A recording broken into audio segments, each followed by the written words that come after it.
গতকাল ছিল গণেশ চতুর্থী, আর গণেশ চতুর্থী উপলক্ষে কোচবিহারে কিন্তু এখন মোটামুটি বেশ কয়েকটা পুজো হয়। সেটা দেখার জন্য আমি আর আমার হাজব্যান্ড বিকেলবেলা একটু বের হয়েছিলাম বাইকে করে। আর ফেরার সময় গিয়েছিলাম সোহমসে। কোচবিহারের কিন্তু বেশ নামকরা একটা দোকান হলো সোহমস। এখানে মোটামুটি সব রকমের সাউথ ইন্ডিয়ান ফুডই পাওয়া যায়। আর এই দোকানটা কিন্তু বেশ পুরনো, মোটামুটি 10-15 বছর তো হয়েই গেছে। আর যখন থেকে দোকানটা শুরু হয়েছিল তখন থেকে আমরা কিন্তু এই দোকানটার মোটামুটি রেগুলার কাস্টমার বললেই চলে। গতকাল গিয়ে অর্ডার করেছিলাম মশালা ধোসা আর অর্ডার করেছিলাম ঢোকলা। ঢোকলাটা কিন্তু এই দোকানে বরাবরই বেশ ভালো বানায়, কিন্তু 3 দিন থেকে আমার না একটু জ্বর চলছে, মানে ওই ভাইরাল চলছে আর কি।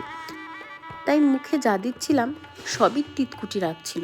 তবে আমার বরের কিন্তু বেশ ভালোই লেগেছিল ঢোকলাটা।